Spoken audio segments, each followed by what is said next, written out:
Welcome to the Functional Code, your go-to source for decoding optimal health. Join Dr. Addy and Dr. Jace as they break down the science behind pain, performance, longevity, and more, making complex concepts easy for you to understand and apply in your life. Your journey to a healthier you begins with understanding the Functional Code. Welcome back, everyone, to the Functional Code. We're excited to bring you guys today another episode. We are going to be talking about why wellness is the new wealth. I think a lot of us, we get into these flow states where we're just working our butts off and we forget to take care of numero uno. And so This is just a recap of why we need to start continuing to increase self-care coming up into the new year, making sure we take care of ourselves, each other, and why that pays off in the long end. As always, I'm Dr. Addy. And I'm Dr. Jace.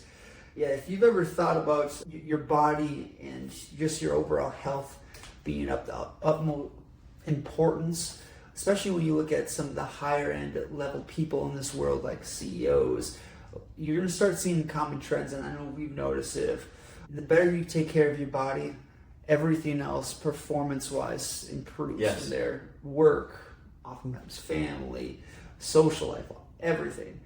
So diving into how can you change the focus from a monetary money aspect to your health focus.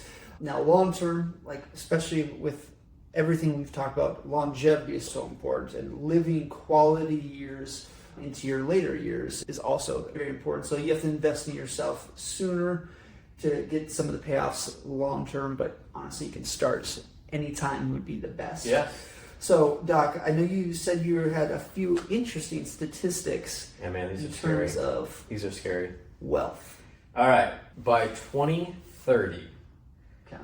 globally, All right. what will the cost of chronic disease be to the world? I'm scared. Oh boy. It's going to be up there. Double what it is today. 47 trillion. Whoo! Good Lord. T with a T. 47 trillion is projected to be breached globally by 2030. And that must be like costs for like chronic disease. Everything. It's going to be cardio, metabolic, cancer, like all of these chronic diseases that we go through.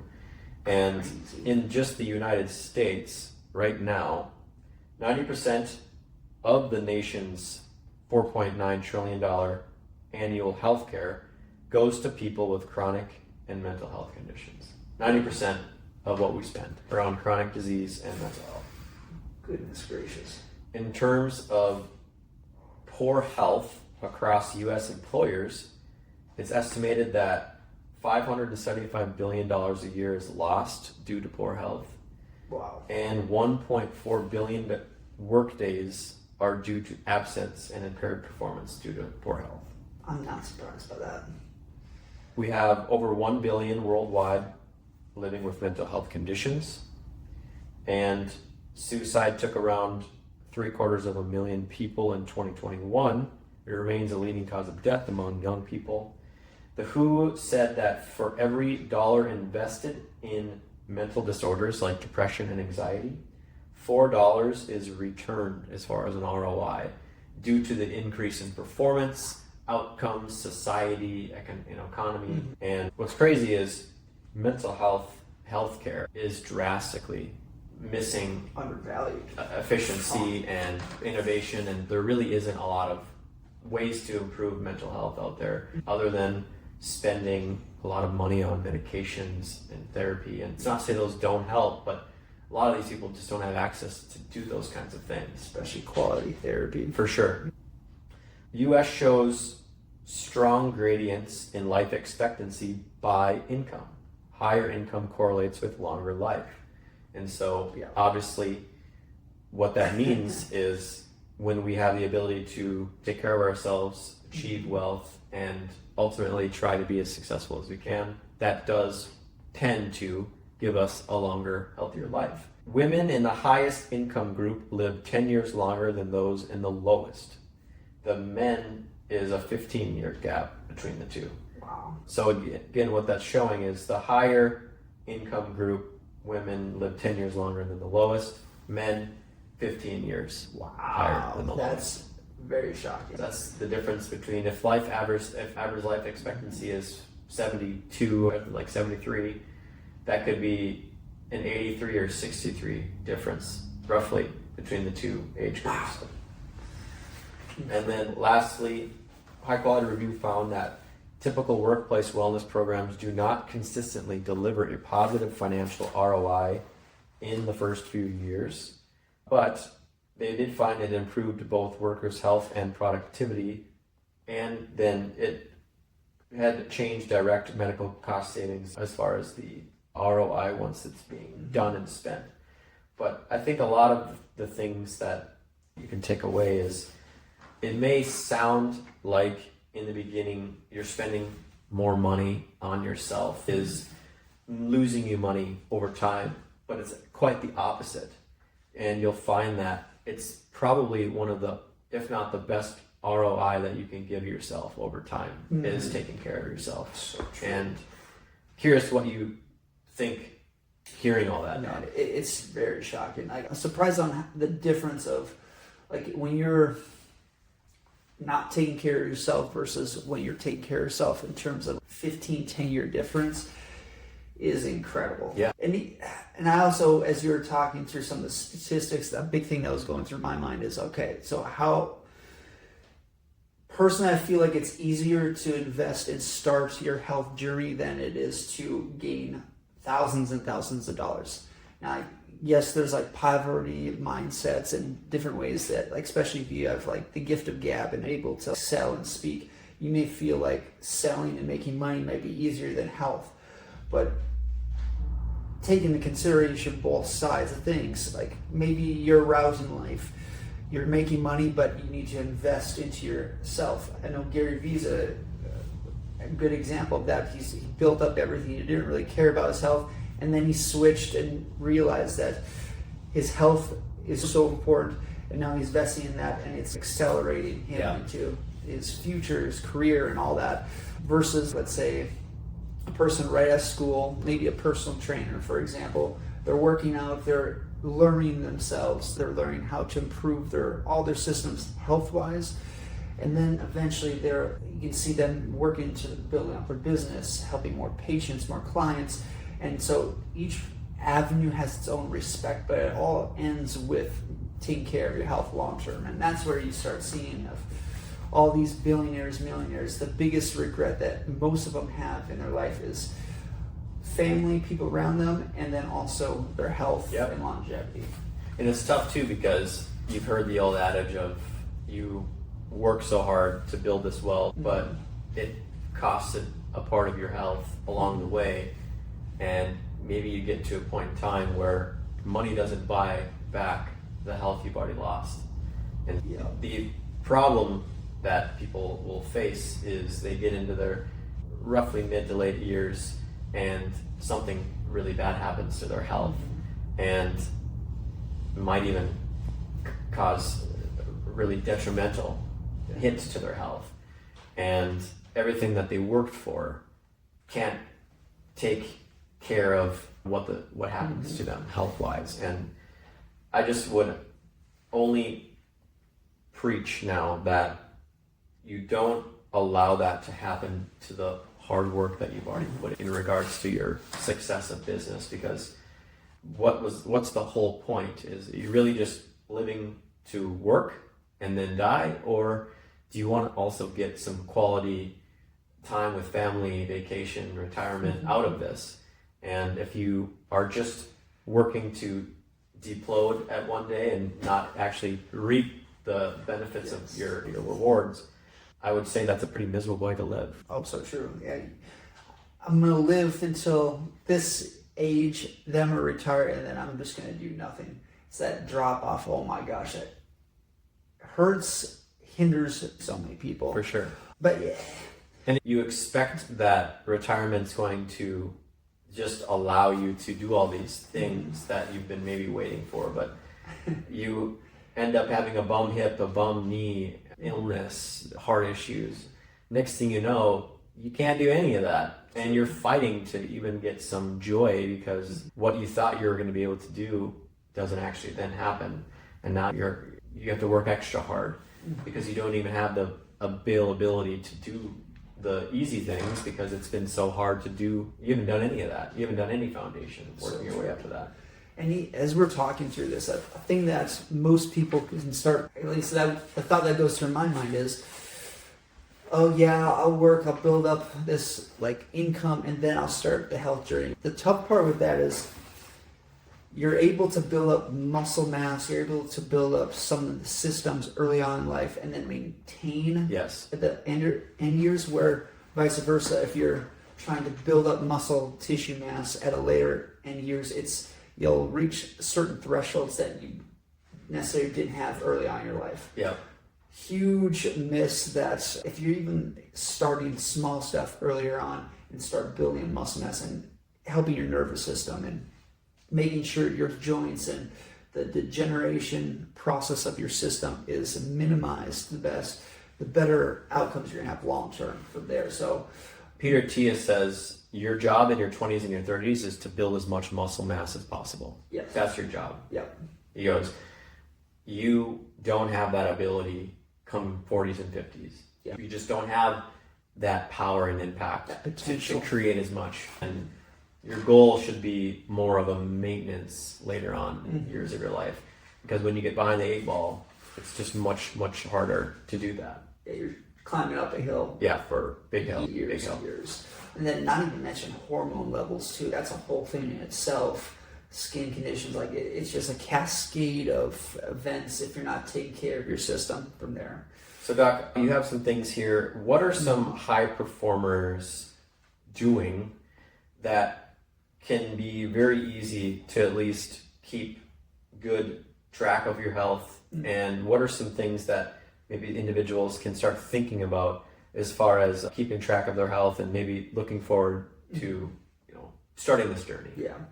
You need to have a good assessment, even if it's like you take 30 seconds a minute of assessing what are certain areas that you know that you can do better on and what are certain areas that you know you're pretty decent on that you can still maintain. Whether it's working out, whether it's sleep. Like for some people, especially high achievers, they're probably really good at they're good at their habits, but they're maybe not the best with sleep, or potentially maybe not the best with like family or support systems.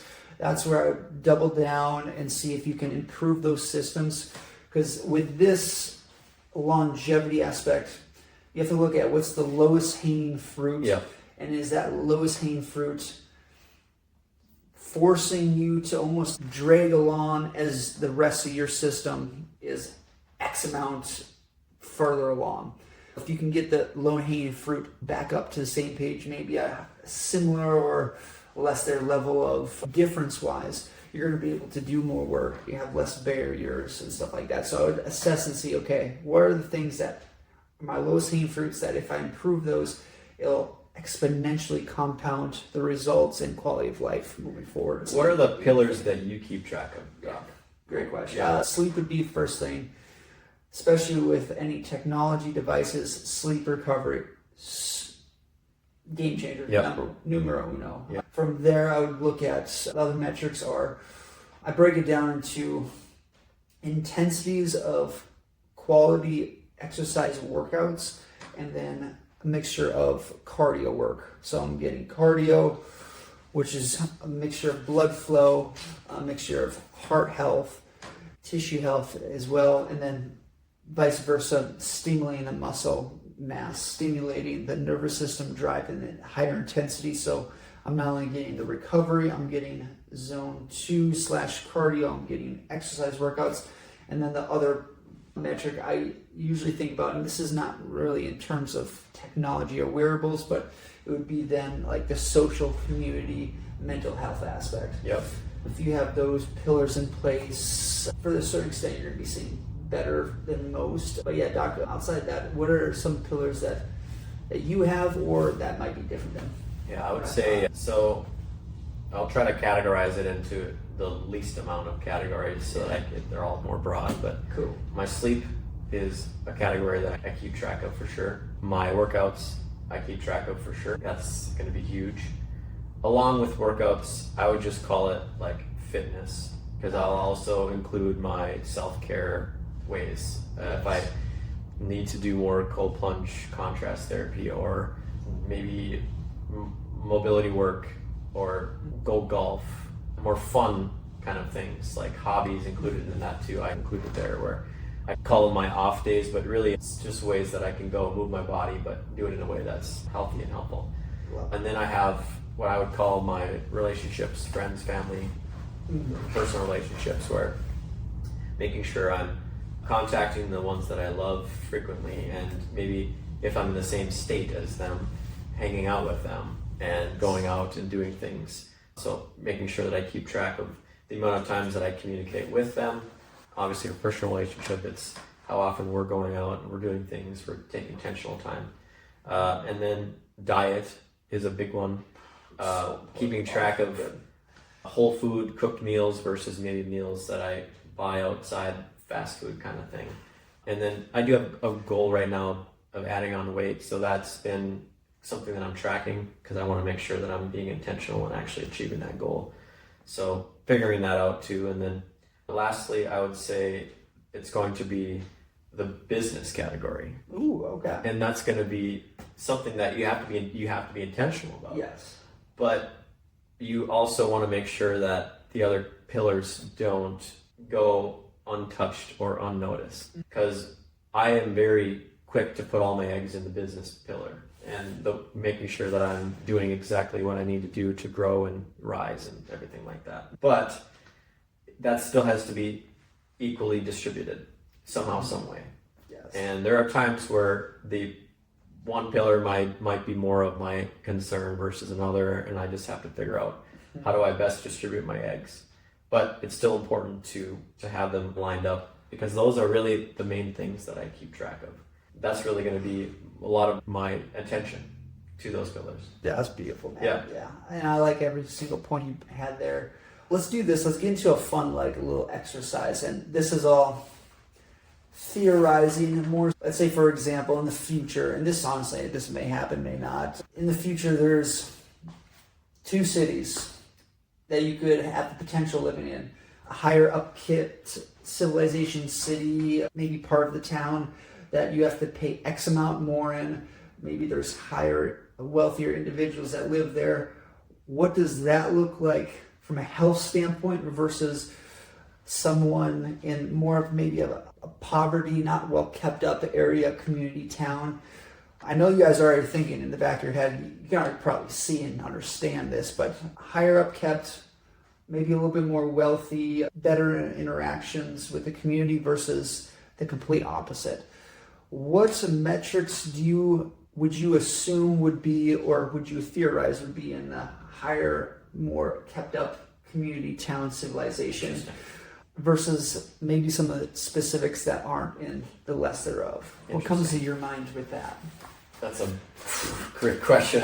I would say humans all have the same behaviors. Whether it's, what I'm thinking about is there's going to be the same types of behaviors in the wealthy and the poor, because that's just psychology. Yes. So addiction runs high in both categories. So addiction doesn't have a demographic choice between race, between gender, between wealth.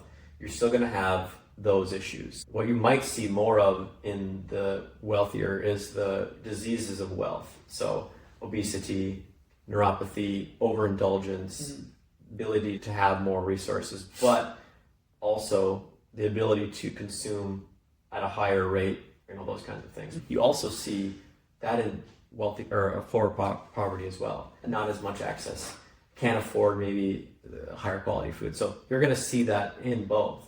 I would expect, though, those who have access to more resources would have a better health overall. And obviously we saw that with the research, for sure.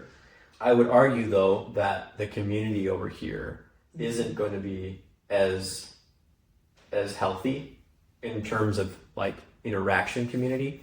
I feel like it might be all for themselves, just trying to strive, not quite engaging with others, versus over here we might see a deeper community, people just looking to rely on each other because of hard times, those kinds of things, and you might just have a deeper, higher quality community in regards to engagement and relations over here. There, in terms of attitude, you might have more gratefulness and higher quality, like higher happiness settings over here, and you might see more just mental issues just due to wanting more, needing more, not being gratified, and maybe but you're gonna see it in both, and that's really what I think a lot of people, they're quick to probably stereotype both areas, and it's hard not to, based off of the culture that we both came from and where everyone else has came from.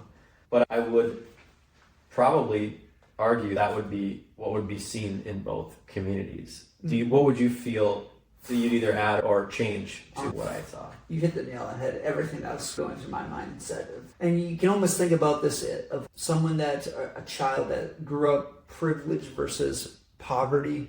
And going back to those same topics that you said, that honestly, I probably would want to have a child grow up poverty versus, and it's weird saying this, versus someone that's wealthy, even though, yes, you want to still provide resources, but it's the challenges and it's the gratitude, the community building of the poverty that can help rise above and almost can create a long-term more potential for that child versus someone that grew up wealthy. Yes, there's different challenges. They may have the resources, but they don't have maybe as much drive, mindset, reliance on oneself versus the family that carry you through. And maybe something happens to the family and then they're almost like metaphorically cut off at the knees, and they don't have the ability or mindset to propel them potentially better into the future. Gary talked about that.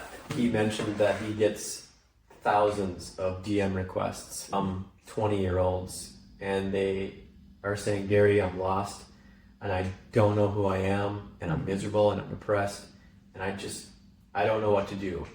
And all he asks them is, are you still on your parents' payroll?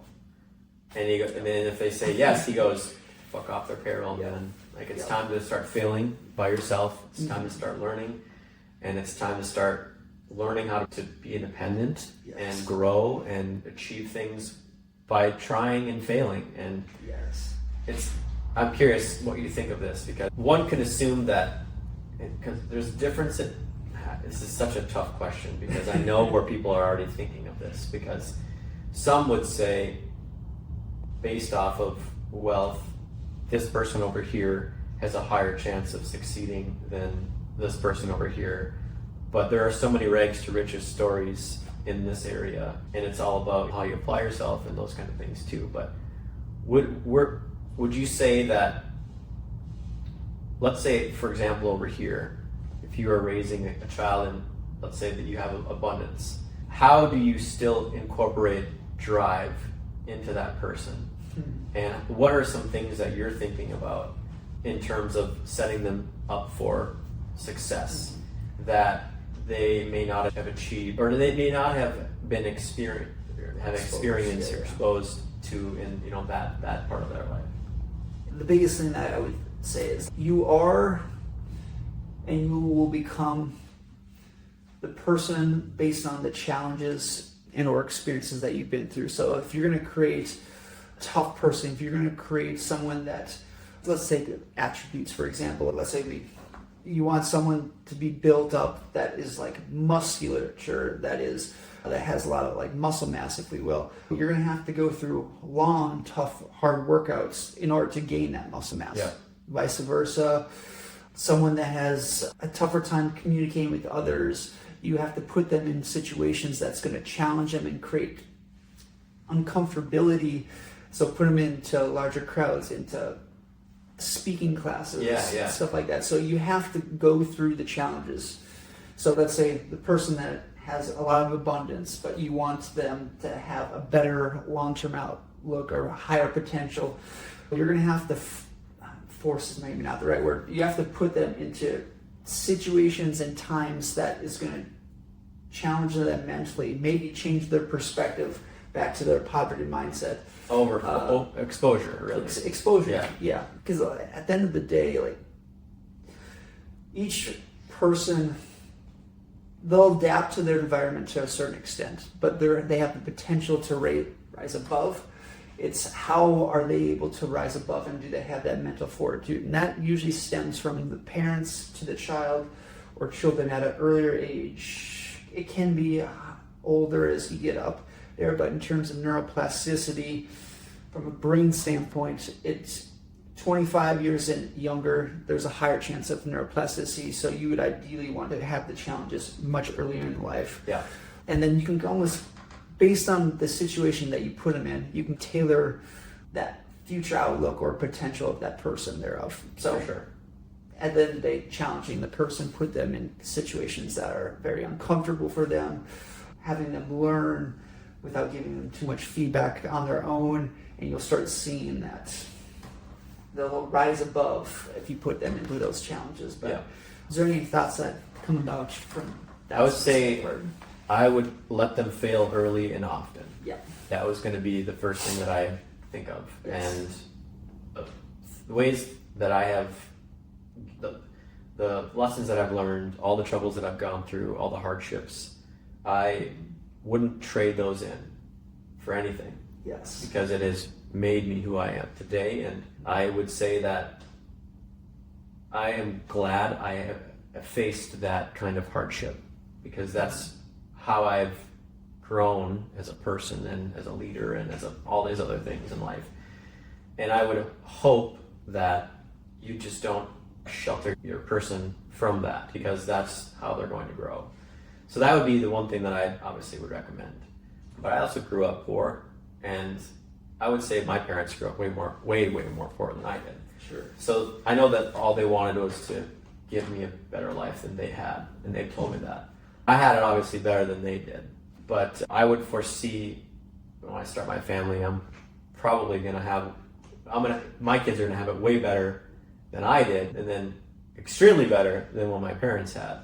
And that's going to be this trend that's going on. And eventually it might get to a point where there's going to be abundance in that down the line in that generation. Yes. And it's going to change how we are raising that generation as it changes. But I would say, looking back at when I grew up, I didn't know I was poor. It didn't really register to me as a kid. I was grateful for what we had, and I would say I had it probably better than some have had it, and I'm always gonna be grateful for that, because I do think I know some have had it worse than me, for sure, and it sucks. And so what I would say is, growing up how I grew definitely created a certain way about myself, and I definitely work harder than some of maybe the people that had it better. And in my peers, I noticed that I did. But there also just came points in my life where I learned hard lessons, and it kind of came to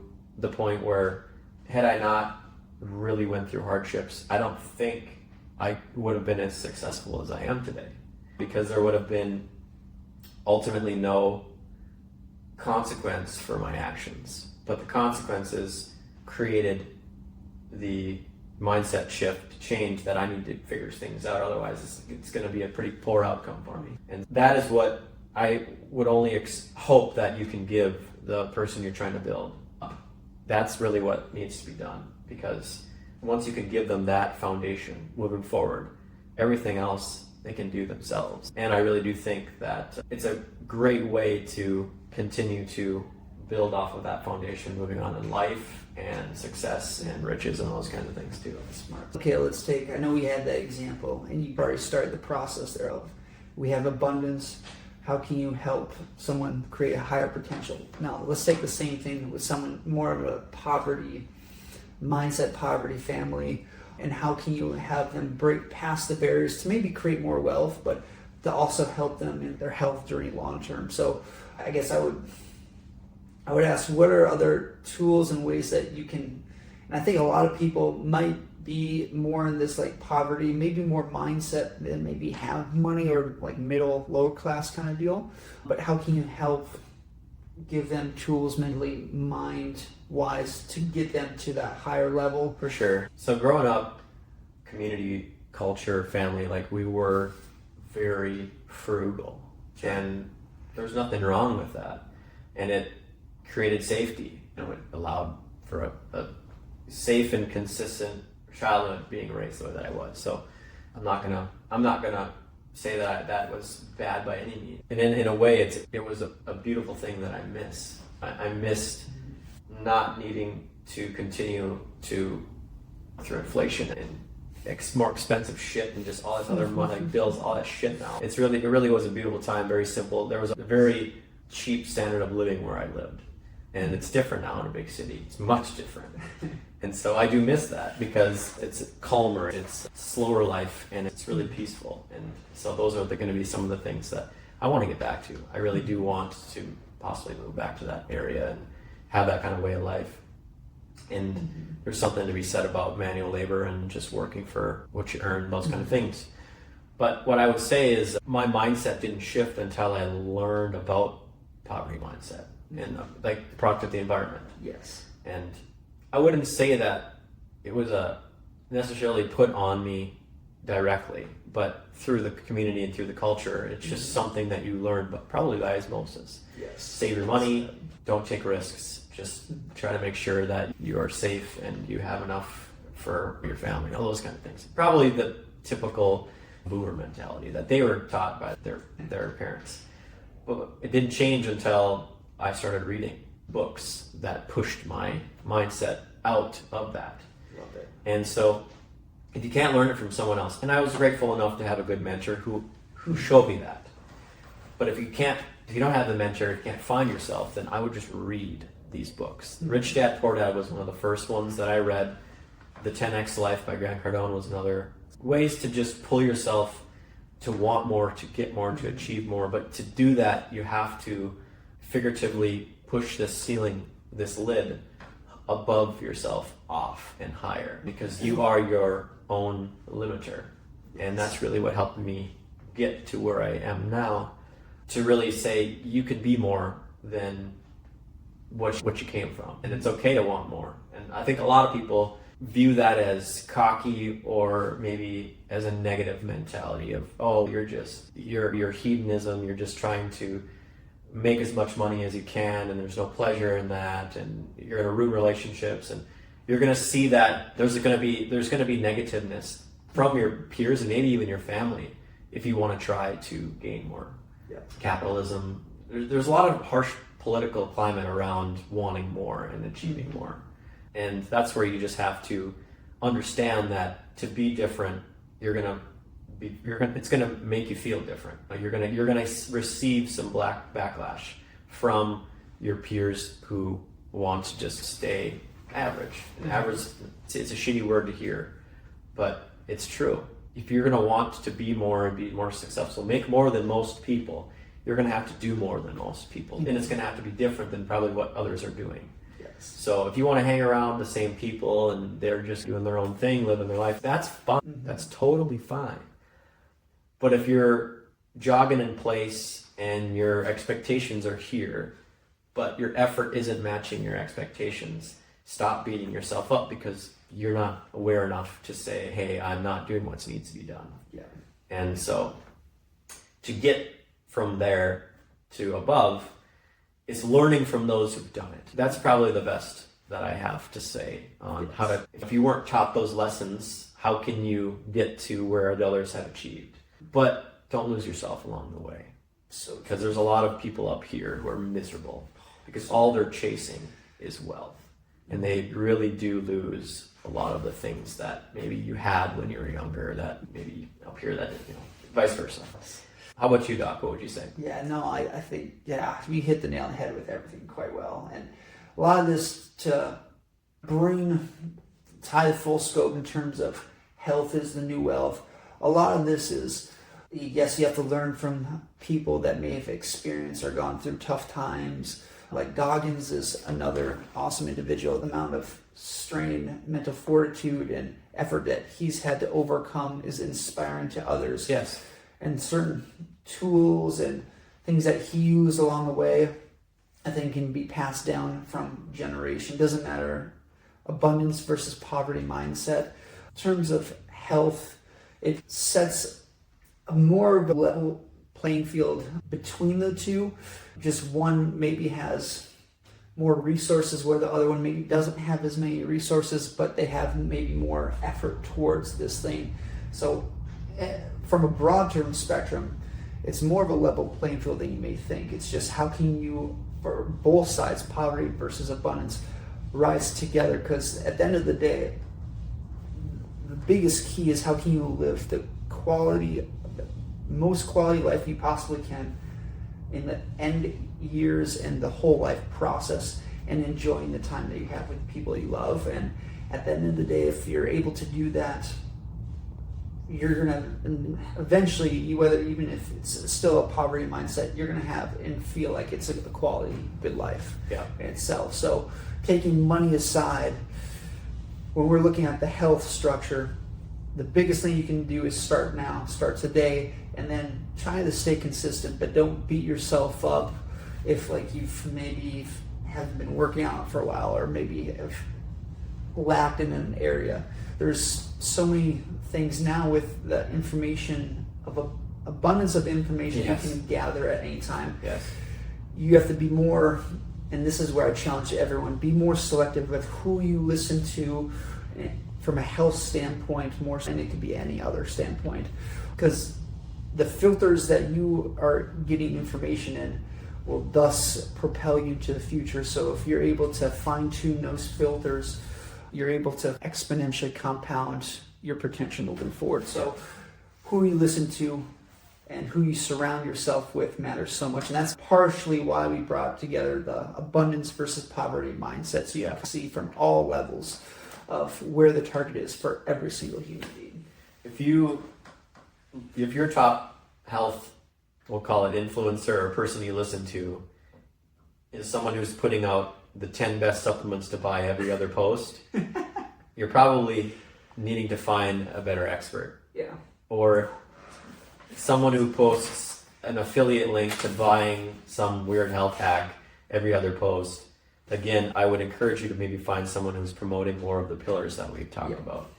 Because again, that's what needs to be consistently fed into your brain every day. It's remember to be grateful, remember to work on the foundations, and you don't have to spend all this money on your health. And if you just stay consistent, you will achieve that quicker than budgeting to spend all this money on shit that doesn't matter.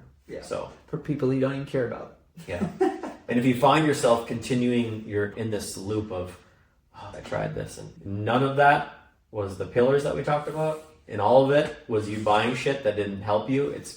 You're in the wrong loop. Stop spending your money and start trying to do some of the things that we've talked about. It's going to save you money, and you're actually going to get the results that you're looking for. Now, is it hard work? Damn it is. That's why you can't buy it.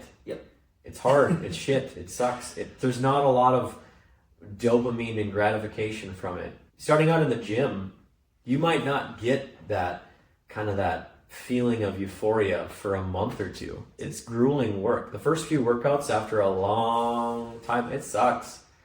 And it's not the reinforcement that you're probably looking for. But use that energy and say, you know what? That sucked, but I did it. And you know what? I'm going to do it again in a couple days or tomorrow. And you eventually start to have that momentum. And it gets to that point where you look at yourself in the mirror and you have that change. And that's where you're like, you know what? I did it. I made it. And continuing again, just to be grateful is probably one of the biggest things that I could recommend in both of those categories that we talked. Whether you're extremely wealthy or you don't have anything, to get through life, you have to be grateful. There are times where you're going to see the same amount of misery in both categories. So you better start enjoying yourself, because that's the only person you're going to have consistently in this lifetime. One body through the rest of your life. Exactly. So true. You better fucking take care of it, is what we're saying. Now let's end with one last question. If there is one or maybe a couple things that you would replace, or financial flexes, if you will, for example, like buying a Rolex or a fancy car, and replace that with one performance booster, supplements, what would you replace And what would you substitute? Sure. So I live pretty minimally. I don't have a lot of extra expenses other than business, and I go golf every once in a while. Beautiful. But all my expenses, I would say, have an intention for the most part. There's not a lot of excess. But I would say there are still things I can improve on. And so for me, my substitute would be purchasing food outside of meal prepping or making it myself. I don't do very well there. And if I were to say, hey, I need to budget better, or I need some more cash, or I'm saving for something, that's going to be the first thing that I attack, because it gets bad. Some of my weeks, I just get so busy and I make excuses, and it just comes to that point where I'm buying the food and I'm not making anything for myself, and it's not always the best food either. So what I would say is that would be the first place that I would attack. It would be substituting eating out for meal prepping and trying to eat more whole food, clean meals. And that would be the place that I would start in my own personal kind of journey. Darn, you took, yeah. Because nutrition would be the same thing for me as well too. In terms of taking out, like, the cost of like junk food versus adding in like healthier food, but like in terms of I guess the flexes, and I'm similar to you. I'm more So maybe a better question would be, please, what's a common flex people are wasting their money on? Yeah. And what's a similar category they could be spending it on? Oh. So we went from fast food to clean food. Yeah. Where would you say that other people are struggling in other categories? From my perspective, it's probably going to be mostly clothing. Okay. Like higher end level brands like a Gucci, products where they only care about the name and that shows you have social status or what have you. Of course. Versus take that expense out and invest it into more like your either mental health or sleep health, I would say. Nice. Whether it's like a better bed or budgeting on time in terms of either spending more time with family, loved ones, and or spending or budgeting on more time for better quality sleep or potential like maybe naps throughout the day or something like that. Yeah, so basically taking that funds and maybe spending money on date nights or like activities to go do with families, like something like that. Yeah. I love that too. Yeah, because if you're consistently trying to spend money on like cars or clothing, most people are going to try to impress people they maybe don't know, care, or even enjoy, versus looking more internally and enjoying oneself and the people that you surround yourself with, and building and investing back into your health for the better long-term aspects. It'll have a better output versus what you're at right now, even though it may feel good or you may get a dopamine high because you feel like you're socially higher status than another person and or people around you in just like a community aspect. What's that going to do for you? People are going to look at you and be like, okay, that's cool. No one really cares at the end of the day because they're living within. But there are people out there who do take so much of what other people think into consideration. Yeah. And that's a tough one. I think for those who've mastered the art of not giving a fuck about what other people think, it's a beautiful thing.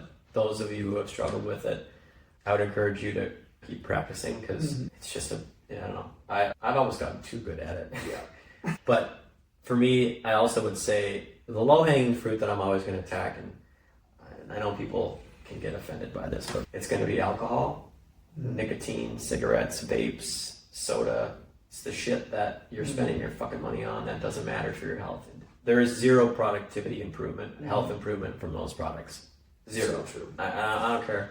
I don't care right now what arguments you have for me, because I get it. I used that shit like I did, and it was only a Band-Aid, and it was just something quick to feel something or have something. So what I would say is those would be the easy ones you could take out and get plenty of cash back to start putting towards other things. The only other thing I could recommend would be like cars or things that you could invest less into, like instead of buying a new car, try to buy used and save a good amount of money. Think of it like this. Let's say you could save 10, 15K buying something cheaper. Then why don't you reinvest that into yourself and choose, even like, how would I spend $10,000 that I saved on my health, how would that look? Yes. And for me, that's like a meal prepping service you could then invest into. It could be a gym membership. It could be a higher expensive membership for a recovery center or Pilates membership or something like that. It could be buying better quality groceries. It could be investing into apps on your phone that help your mental health, or like buying things that put you in a different state of mind, health-wise. Investing in a chiropractor, a physical therapist, a naturopath, someone who's going to help you that way too. That's how I would reallocate all that money. Yes. For sure. Well said. Yeah. Because, you don't realize how much you're spending on some of those vices until you take a monthly scope or maybe even a year scope, and you can see, oh, wow, that can then get funneled into other areas and you feel better throughout the whole process thereof. It's just tougher for certain people to let go of certain vices, habits. And that's where working with someone and having a community that supports you in an environment helps so much along the way. For sure. Yeah. Absolutely. Yeah, no, that was really good, man. Cool. If you're not pissed off by now, that's about as good as I can get. Yeah. We definitely want to just try to give you as much value as possible. A lot of those conversations can be tough. Yeah. They are. I've had them with patients, I've had them with family members, I've had them with friends. So it's not easy. It isn't. But I just know that those are the things that you could start looking into and changing, and I think it's going to make a huge change to your life. Yeah. And so hopefully this was valuable, hopefully this was helpful, and hopefully you now understand putting more time and effort into your self-health is really the way that you should be going long term, and forgetting about everything else. Anything else, Doc? No. All right. With Health that, is best, and invest into yourself. with that, we look forward to seeing you guys on the next episode. Have a wonderful day.